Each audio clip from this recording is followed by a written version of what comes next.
Yes class. कल तक जो हमारी क्लास थी उसमें हमने देखा कि किस तरीके से एक साझेदार की निवृत्ति या मृत्यु के समय JLP जॉइंट लाइफ पॉलिसी के सारे एडजस्टमेंट किए जाते हैं। रिटायरमेंट के एडजस्टमेंट देखे, डेथ के एडजस्टमेंट देखे, ये सारे एडजस्टमेंट हमने कल तक के वीडियो में सॉल्व किए थे। ओके, आज का हमारा जो टॉपिक है वो है अवकाश ग्रहण करने वाले, एक मिनट, अवकाश ग्रहण करने वाले साझेदार को अंतिम भुगतान। यस, अवकाश ग्रहण करने वाले साझेदार को अंतिम भुगतान कैसे किया जाए, क्योंकि जो साझेदार फर्म से निवृत्त हो जाता है या अलग हो जाता है, हमें उसका पूंजी खाता क्या करना पड़ता है, बंद करना पड़ता है। पूंजी खाता तब तक चलेगा जब तक आप फर्म में क्या कर रहे हैं, काम कर रहे हैं, जब तक आप फर्म में साझेदार हैं। अगर कोई साझेदार फर्म से रिटायरमेंट ले लेता है या अलग हो जाता है या उसकी मृत्यु हो जाती है, तो इसका मतलब हमें अब उसका पूंजी खाता क्या करना पड़ेगा, बंद करना पड़ेगा। उसका बैलेंस आगे नहीं चलेगा, उस पूंजी खाते का बैलेंस आगे कंटिन्यू नहीं किया जाएगा। तो कैपिटल अकाउंट को बंद करने के लिए हमें अब उसका टू बैलेंस शीट नहीं निकालना, हमें उसका फाइनल पेमेंट करना है कि भाई तेरा कैपिटल अकाउंट का जितना बैलेंस बनता है उसकी हम तेरे को क्या कर देते हैं, फाइनल पेमेंट कर देते हैं, और तेरा खाता परमानेंटली क्या कर दिया जाएगा, बंद कर दिया जाएगा। ओके, अब एक रिटायरिंग पार्टनर को पेमेंट करने के कितने तरीके हैं, कितने तरीक़ों से उसका पेमेंट किया जा सकता है, उस पर हम बात करेंगे। अभी देखें एक बार, यहाँ पे लिखा हुआ है, देखिए, निवृत्त होने वाले साझेदार को निवृत्ति के समय उसके पूंजी खाते का सारा शेष क्या किया जाता है, भुगतान कर दिया जाता है, जिसकी 3 विधियाँ बताई गई हैं। नंबर 1 आती है एक मुश्त विधि। एक मुश्त विधि का मतलब क्या है कि सारा भुगतान आपको एक साथ ही कर दिया जाएगा। जब पार्टनर फर्म से रिटायरमेंट लेगा तो उसके पूंजी खाते का जितना भी बैलेंस ड्यू है, मतलब उसका बैलेंस CD, जितना भी उसका बैलेंस CD है, वो उसे एक साथ पेमेंट करके उसका पूंजी खाता हम परमानेंटली क्या कर देंगे, क्लोज कर देंगे। इसमें है, इस विधि में निवृत्त होने वाले साझेदार के पूंजी खाते का शेष एक साथ ही भुगतान कर दिया जाता है, और इस भुगतान के बाद उसका पूंजी खाता परमानेंट क्या हो जाएगा, बंद हो जाएगा। एंट्री क्या बनेगी, एंट्री बनेगी रिटायरिंग पार्टनर्स कैपिटल अकाउंट या टू बैंक या to cash, being final payment made, हमने क्या कर दिया है, उसका अंतिम भुगतान कर दिया है। तो इस विधि में करना क्या है, एक मुश्त भुगतान विधि सबसे आसान विधि है भुगतान की। क्लियर एकदम, सवाल में अगर लिखा है कि हमने निवृत्त होने वाले साझेदार को सारा भुगतान एक साथ कर दिया है, तो इसका मतलब आपको यही मेथड क्या लेना है, काम में लेना है, और आपको एक सिंगल एंट्री करनी है। और इस सिंगल एंट्री का मतलब है हमने रिटायरिंग पार्टनर का पूंजी खाता इस अंतिम भुगतान के साथ क्या कर दिया है, बंद कर दिया है। एंट्री बनेगी रिटायरिंग पार्टनर्स कैपिटल अकाउंट या टू बैंक। टू बैंक का मतलब बैंक के द्वारा हमने इसका भुगतान करके इसका खाता क्या कर दिया है, क्लोज कर दिया है। ओके, अब ये थी पहली विधि। दूसरी विधि आती है किस्त भुगतान विधि या ऋण खाता विधि। अब इस विधि में क्या मामला है, पहले इसके बारे में पढ़ते हैं, उसके बाद डिटेल में बात करेंगे। यदि फर्म के पास निवृत्ति के समय भुगतान करने के लिए पर्याप्त मात्रा में नगद धनराशि नहीं है, तो वह इस विधि का क्या करेगी, प्रयोग करेगी, जिसमें दे संपूर्ण राशि, जितना भी पैसा ड्यू है रिटायरिंग पार्टनर का, दे संपूर्ण राशि ऋण खाते। यस, इस विधि में एक नया खाता खोलना पड़ेगा। जैसे ऊपर वाली विधि में तो कोई अकाउंट नहीं खोलना पड़ता, सीधा एंट्री कर दी और काम क्या हो गया, पूरा हो गया। बट इस विधि में तुम्हें लोन अकाउंट, ऋण खाता क्या करना पड़ेगा, खोलना पड़ेगा। तो संपूर्ण राशि ऋण खाते में हस्तांतरित कर दी जाती है, और निर्धारित किस्तों में ब्याज सहित क्या किया जाएगा, भुगतान किया जाएगा।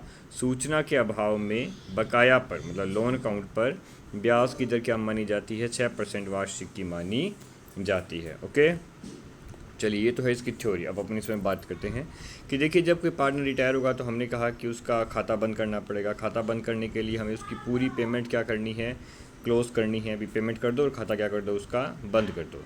बट यदि रिटायरमेंट के टाइम या जो भी उसकी डेथ का टाइम है, उस टाइम अगर फर्म के पास देने के लिए पर्याप्त मात्रा में नगद धनराशि नहीं है, फर्म के पास इतना पैसा नहीं है कि उसका अकाउंट बंद कर दे और पैसा दे दे, तो फर्म क्या बोलेगी कि भाई तुम जाओ, तुम्हारा पैसा हम बाद में दे देंगे। तो सोचने की बात है, जाने वाला अपना पैसा क्यों छोड़ के जाएगा। तो जाने वाला तो ये बोलेगा ना कि साहब मुझे मेरा पेमेंट करो, मेरा खाता क्या कर दो, बंद कर दो। तो और फर्म के पास देने के लिए कैश है नहीं, तो फर्म क्या बोलती है कि तू तेरा बकाया छोड़ जा, हम तेरे बकाया को एज ए लोन मानेंगे और तेरे को किस्तों में धीरे धीरे ब्याज सहित क्या कर देंगे, भुगतान कर देंगे। यदि सवाल में ब्याज की दर दे रखी है तो बहुत अच्छी बात है, और यदि नहीं दे रखी है तो आप 6% वार्षिक ब्याज दर पे क्या करेंगे, बकाया ऋण पे ब्याज की गणना करेंगे। ओके, तो इस सवाल के अंदर ये, मतलब इस कंडीशन में माना जाता है कि सारा पेमेंट साथ नहीं हुआ, किस्तों में हुआ है। अब किस्तें या तो एनुअल होगी या हाफ ईयरली होगी। मतलब एनुअल का मतलब हर साल हम एक किस्त देंगे फ़िक्स अमाउंट की, और उसमें इंटरेस्ट क्या किया जाएगा, जोड़ा जाएगा, जो सवाल में रेट दे रखी है। और यदि रेट नहीं दी गई है तो हम 6% इंटरेस्ट जोड़कर क्या कर देंगे, अगले को पेमेंट कर देंगे। ओके। यदि हाफ ईयरली है, हाफ ईयरली का मतलब क्या है, हाफ ईयरली का मतलब है कि साल में, एक साल में 2 किस्त क्या की जाएगी, भुगतान की जाएगी। मतलब एक साल में 2 इंस्टॉलमेंट पेड करनी है 6-6 महीने के गैप से, और हर इंस्टॉलमेंट में 6 महीने का क्या रहेगा, इंटरेस्ट जुड़ा हुआ रहेगा। ओके। ये तो था इसका थ्योरेटिकल मामला। अब इसकी जर्नल एंट्रियाँ देखते हैं।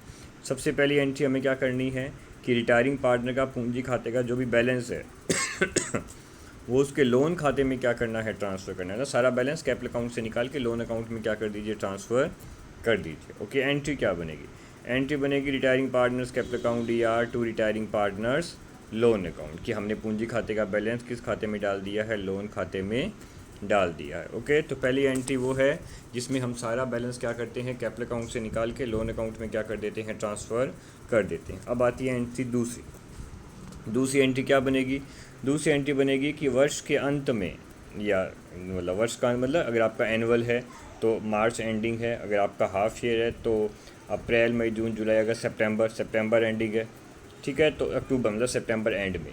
तो अगर आपका एनुअल है तो 31 मार्च को, और हाफ ईयरली है तो फिर सितंबर में 31 सितंबर को, और एक बार क्या होगा 31 मार्च को ब्याज का भुगतान किया जाएगा। ओके। तो आपको वर्ष के अंत में जो भी आपका टाइम पीरियड है उसके अंत में आपको बकाया ऋण पर क्या निकालना पड़ेगा, ब्याज निकालना पड़ेगा। हम देखेंगे कि अगले का इंटरेस्ट बनता कितना है और कौन से अमाउंट पर इंटरेस्ट निकालना पड़ेगा, जितना उसका लोन अकाउंट का बकाया बैलेंस है, उस बकाया बैलेंस पर आप फिक्स रेट जो भी सवाल में दिया है उससे क्या करेंगे, इंटरेस्ट निकालेंगे। इंटरेस्ट फर्म का खर्चा है तो क्या होगा, DR होगा, और सारा इंटरेस्ट किस खाते में जमा हो जाएगा, सारा इंटरेस्ट लोन खाते में क्या कर दिया जाएगा, जमा कर दिया जाएगा। एंट्री बनेगी interest on loan account DR to retiring partners capital account, कि सारा जो ब्याज है वो लोन खाते के तो हो गया, लोन खाते में तो हो गया CR, और इंटरेस्ट खाते में क्या हो गया, DR। ओके। तो पहली एंट्री किस चीज़ की थी, पहली एंट्री थी कि हमने सारा बैलेंस क्या कर दिया है, लोन खाते में ट्रांसफ़र कर दिया है, retiring partners capital account DR to loan account. और अगली एंट्री में हमने वर्ष के अंत में या समय अवधि के अंत में उस बकाया पर 6% कुछ नहीं दिया हो तो, अन्यथा सवाल में दी गई दर से क्या निकाला है, ब्याज निकाला है। एंट्री बनेगी interest on loan account DR to retiring partners loan account. इन दो एंट्रियों का मतलब है हमने बैलेंस ट्रांसफ़र किया और बकाया का ब्याज निकाल दिया। अब जो भी आपका वर्ष का अंत है, वर्ष का अंत मतलब समय अवधि, जो भी अंतिम समय अवधि है, उस अंतिम समय अवधि पर आप क्या करेंगे, किस्त का भुगतान करेंगे, और किस्त के अंदर आपको क्या करना है, ब्याज को भी शामिल करना है। इंक्लूडिंग इंटरेस्ट हम क्या करेंगे, इंस्टॉलमेंट पेमेंट करेंगे। तो एंट्री क्या बनेगी, एंट्री बनेगी retiring partners loan account DR to bank, कि लोन अकाउंट DR हो गया क्योंकि वहाँ से पैसा निकलेगा, और किस रूप में निकलेगा, बैंक या कैश के रूप में निकलेगा। तो हमने एंट्री बना दी है loan account DR to bank या to cash with interest. Interest जो हमने काउंट किया है ऊपर वाली एंट्री में, वो इंटरेस्ट इस नीचे वाली एंट्री में क्या किया जाएगा, ऐड कर दिया जाएगा। ओके। तो ये थी हमारे लोन अकाउंट की कंडीशन। लोन अकाउंट में हमने क्या देखा कि 3 एंट्रीज़ की जाती है लोन अकाउंट के अंदर। पहली एंट्री में हम क्या करते हैं, सारा जो मूलधन है, प्रिंसिपल अमाउंट जिसे बोलते हैं, वो सारा मूलधन हम लोन खाते में ट्रांसफ़र करते हैं।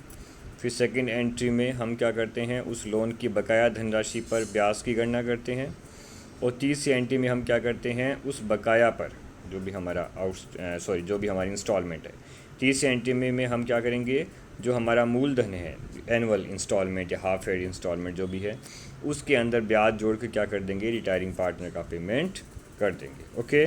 तो ये तो हो गया आपका रिटायरिंग पार्टनर को पेमेंट करने का तरीका विद लोन अकाउंट। अब इसके बाद आती है हमारी अगली विधि।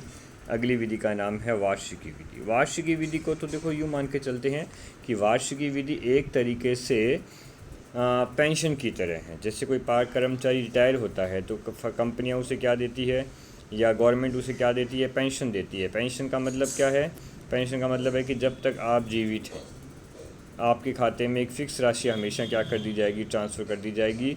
वो किस नाम से दी जाएगी, वो पेंशन के नाम से दी जाएगी। भी आप रिटायर हो गए तो आपको महीने के महीने गुजारा करने के लिए पेंशन के रूप में एक अमाउंट दे दिया जाएगा। ओके।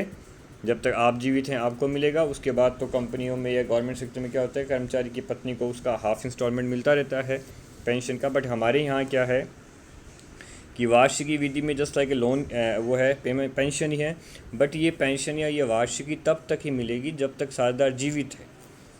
जब तक साझेदार जीवित है, वो अगर मर गया तो उसकी मृत्यु के बाद उसके घर वालों को इस खाते का पैसा नहीं मिलेगा। पेंशन में तो क्या होता है, फैमिली मेंबर को, जैसे पत्नी है तो पति को पेंशन मिल जाती है, पत्नी है तो पति को, और पति को है तो पत्नी को पेंशन मिलती रहेगी। बट यहाँ ऐसा नहीं है, यहाँ जब तक पार्टनर जिएगा तब तक पैसा मिलेगा, और मृत्यु के बाद ये खाता क्या कर दिया जाएगा, बंद कर दिया जाएगा। ओके, अब देखते हैं वार्षिकी विधि का क्या कंसेप्ट है।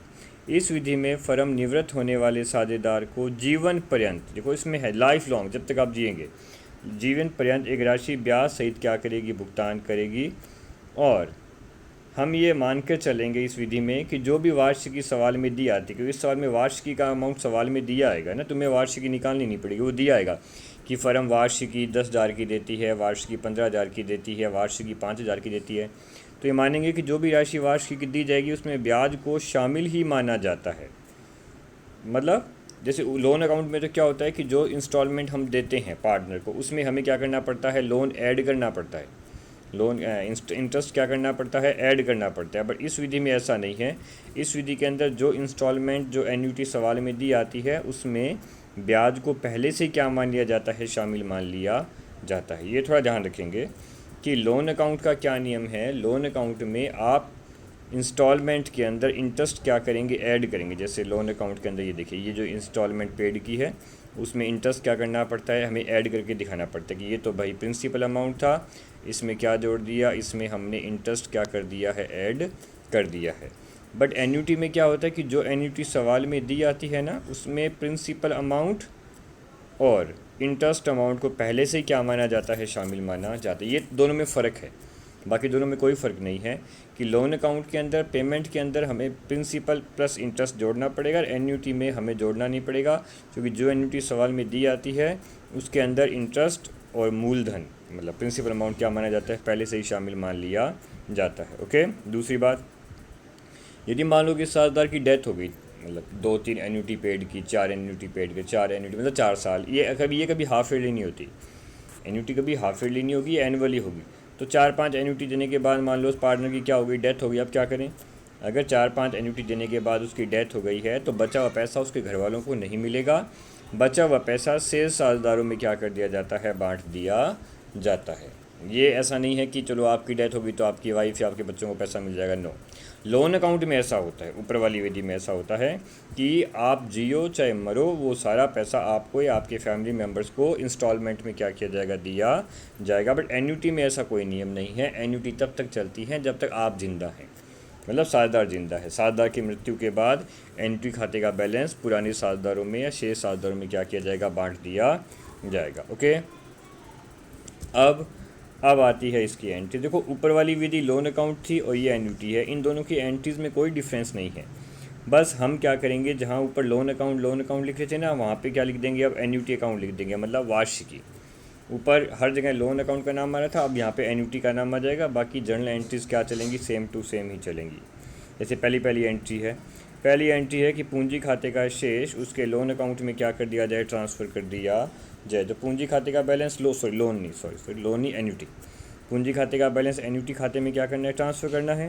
तो एंट्री बनेगी retiring partners capital account DR to retiring partner annuity account. देखो ऊपर क्या था, ऊपर था retiring partner DR to retiring partner loan account. देखो ये देखा, ऊपर है retiring partners capital account DR to retiring partner loan account, और नीचे है retiring partners capital account DR to retiring partner annuity account. Balance transfer करने की एंट्री में क्या फ़र्क पड़ा, इतनी फ़र्क पड़ा ना कि ऊपर लोन लिखा है तो नीचे क्या लिखा है, एन्युटी लिखा है। बाकी एंट्री क्या बनी है, दोनों सेम टू सेम ही बनी है। दूसरी एंट्री भी सेम है, ऊपर भी क्या थी, बकाया पे क्या निकालना है, ब्याज निकालना है। यहाँ भी वही एंट्री है, बकाया पर क्या निकालना है, ब्याज निकालना है। ऊपर ब्याज की एंट्री क्या थी, loan account DR to interest on loan DR to loan account. नीचे बनेगी interest on annuity account DR to annuity account. कुछ नहीं चेंज हो रहा, केवल इतना ही चेंज हो रहा है कि लोन की जगह तुम्हें अब क्या करना है, एन्युटी का नाम चिपकाना है।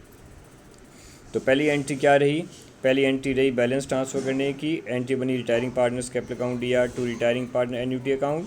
दूसरी एंट्री थी वर्ष के अंत में बकाया पर क्या निकालना है, ब्याज निकालना है। तो एंट्री थी इंटरेस्ट ऑन एन्युटी, या ओनली इंटरेस्ट भी लिखेंगे तो भी चलेगा।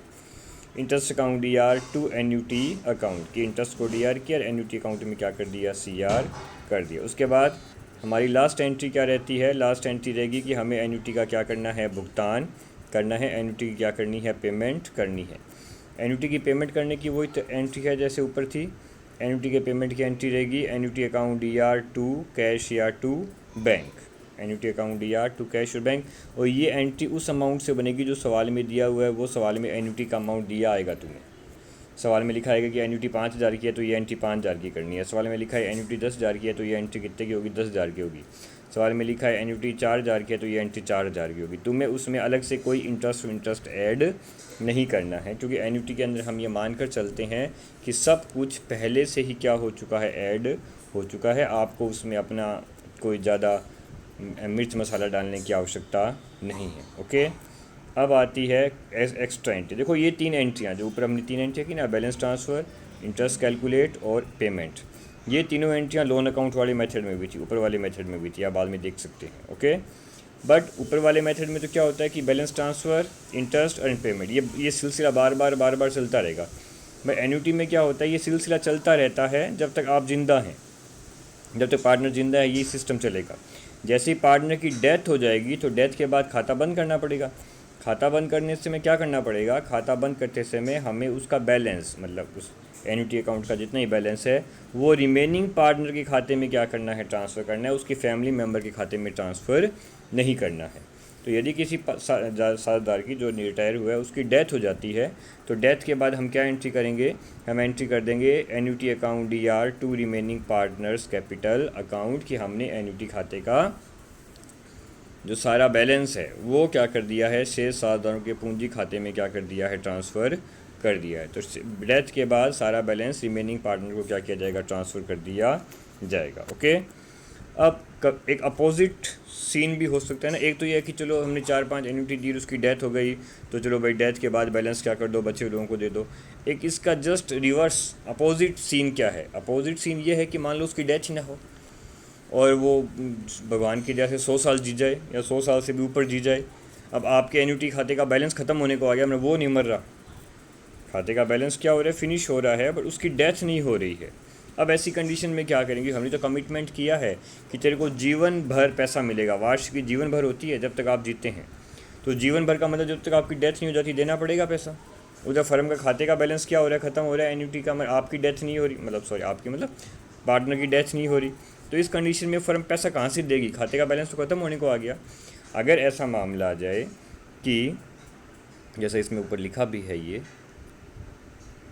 कि यदि वार्षिक खाते का शेष कम रह जाए तो P&L अकाउंट से क्या किया जाएगा, पैसा निकाल कर उसे पेमेंट कर दी जाएगी। ये थोड़ा ध्यान रखने वाला है कि यदि रिटायरिंग पार्टनर के एन्यूटी खाते का बैलेंस कम हो रहा है और वो अभी भी जीवित है और तो हमें तो पेमेंट करना ही पड़ेगा, क्योंकि कमिटमेंट ही ऐसा है, वादा ही ऐसा है कि आपको जीवन भर क्या मिलेगा, पैसा मिलेगा। तो हमें एंट्री करनी पड़ेगी कि जितना पैसा कम पड़ता है वो P&L से निकाल कर क्या करेंगे, हम उसे पेमेंट करेंगे। जैसे मान लीजिए आपके एन्यूटी खाते में बचे कितने, 1,000 रुपये, आपकी एन्यूटी कितने की है, एनुअल 5,000 की है, तो एन्यूटी तो है कितने की, 5,000 की, और अकाउंट में बचे कितने हैं, ₹4,000। अब क्या करें, पेमेंट कैसे करें, क्योंकि हमारे पास देने के लिए पैसा तो नहीं बचा।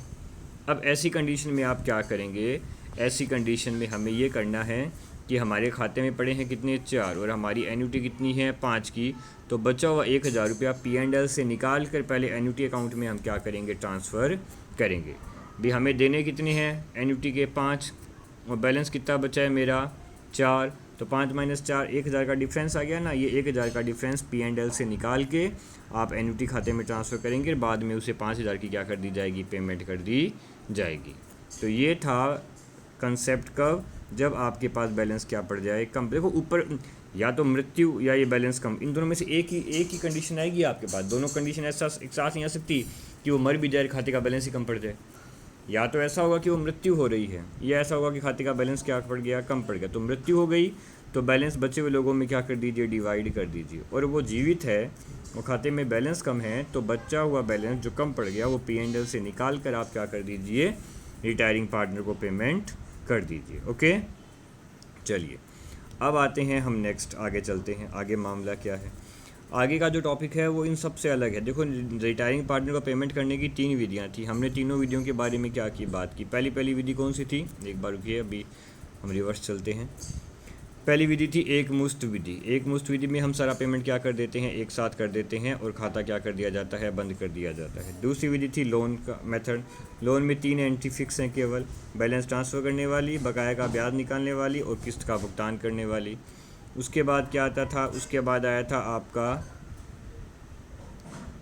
एक मिनट भाई, उसके बाद आई थी आपकी किस्त, ये आई किस्त क्या आई थी, वार्षिकी विधि आई थी। ये लीजिए, ये वार्षिकी विधि आई थी। वार्षिकी विधि में क्या नियम था कि वार्षिकी विधि में ये नियम था कि आप क्या करेंगे, वार्षिकी के रूप में क्या करेंगे, उससे भुगतान करेंगे। वार्षिकी क्या की जाएगी, साझेदार को दी जाएगी। वार्षिकी में ये था कि पहले उसका सारा बैलेंस क्या किया जाए, लोन अकाउंट में ट्रांसफ़र किया जाए, एन्युटी अकाउंट में ट्रांसफ़र किया जाए, फिर एन्युटी का क्या निकाला जाए, ब्याज निकाला जाए, फिर ब्याज का क्या किया जाए, भुगतान किया जाए।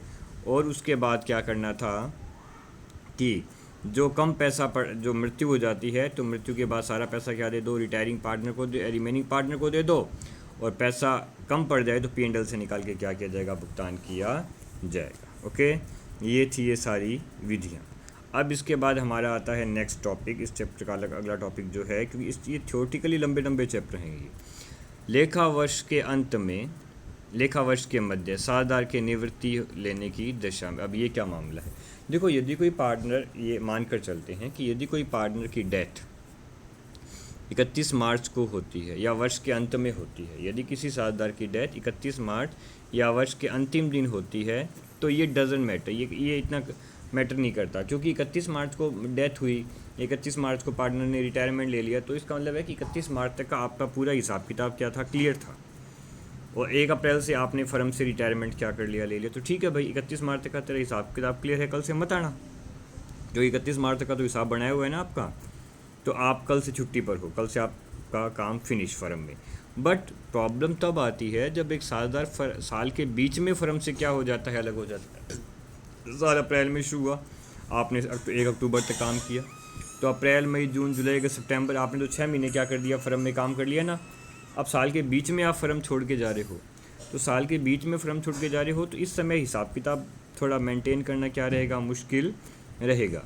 अब ऐसी कंडीशन में हिसाब किताब कैसे बैठाया जाए, तो यदि कोई पार्टनर साल के बीच में फ़र्म से अलग हो जाता है, तो जितने दिन उसने फ़र्म में काम किया, 6 महीने, 4 महीने, 2 महीने, उतने टाइम पीरियड के लाभों में वो क्या लेगा, हिस्सा लेकर जाएगा। यदि आपने 31 मार्च को रिटायरमेंट लिया है तो डजन मैटर, क्योंकि 31 मार्च तक का मतलब वर्ष के अंतिम दिन तक का जो भी आपका प्रॉफिट बनता है वो हमने आपको क्या कर दिया था, दे दिया था। बट 31 मार्च और 1 अप्रैल के बीच में यदि आप रिटायरमेंट लेते हो, तो इसका मतलब ड्यूरिंग द ईयर, साल के बीच में रिटायरमेंट लिया है, तो जितने दिन आपने फ़र्म में काम किया, जितने दिन पार्टनर ने फ़र्म में काम किया है, उतने दिन का प्रॉफिट कैसे निकाला जाए, तो उसको हमें अब समझना है कि यदि कोई साझेदार वर्ष के मध्य निवृत्ति ले लेता है, तो उसने चालू वर्ष में जितने समय काम किया है उतने समय के लाभों में उसका हिस्सा निकालने की 2 विधियां हैं। ये 2 विधियों के नाम बहुत इंपॉर्टेंट है, ये बोर्ड एग्ज़ाम में आया हुआ क्वेश्चन है कि लेखा वर्ष के मध्य यदि कोई साझेदार निवृत्ति ले लेता है तो उसके लाभों की गणना किस प्रकार से की जाती है, उसके हिस्से का लाभ कैसे निकाला जाता है। तो ये बोर्ड एग्ज़ाम में आया हुआ है कि इन दोनों के 1 नंबर का आया था, इन दोनों के नाम पूछे थे। तो यदि कोई साझेदार वर्ष के मध्य निवृत्ति ले लेता है तो उसका लाभ निकालने की 2 विधियां हैं। एक तो समय के आधार पर उसका लाभ निकल सकता है और एक बिक्री के आधार पर उसका क्या निकल सकता है, लाभ निकल सकता है। या तो समय के आधार पर लाभ की गणना की जाएगी या बिक्री के आधार पर लाभ की गणना की जाएगी। समय के आधार पर लाभ की गणना में क्या मामला है, इस विधि में गत वर्ष का लाभ, देखो चालू वर्ष का लाभ तो नहीं निकाल सकती ना, चालू वर्ष में तो आपने बीच में रिटायरमेंट ले लिया, जबकि नियम होता है कि चालू वर्ष का लाभ कब आएगा, वर्ष के अंत में आएगा। आप भी साल के बीच में छोड़ के जा रहे हो तो अब लाभ कहाँ से लाएं, बीच में कहाँ से लाभ लाएं, उतने दिन का लाभ अलग से तो काउंट किया नहीं जाएगा। तो ऐसी कंडीशन में होगा क्या, हम पिछले वर्ष के लाभ को बेस मानेंगे, भी लास्ट ईयर को कितना प्रॉफिट था उसी को बेस लेके आगे चलेंगे। तो पिछले वर्ष का लाभ या उसमें 1-2% ऊपर नीचे जोड़ तोड़ के क्या करेंगे, हम लाभ निकालेंगे और उस लाभ के अंदर क्या किया जाएगा, रिटायरिंग पार्टनर का हिस्सा निकाल लिया जाएगा। और उसके लिए फार्मूला क्या है, गत वर्ष का लाभ या औसत लाभ, 4-5 साल का औसत लाभ इंटू समय मतलब जितने समय आपने काम किया, 6 महीने काम किया तो 6/12, 5 महीने काम किया तो 5/12, जो भी है, इनटू निवृत्त होने वाले साझेदार का हिस्सा। हिस्सा कितना है? 1/4, 1/3, 1/2, जो भी उसका हिस्सा है। तो समय के आधार का मतलब ये है कि जितने समय आपने काम किया है करंट ईयर में, उतने समय का आपको लाभ मिलेगा।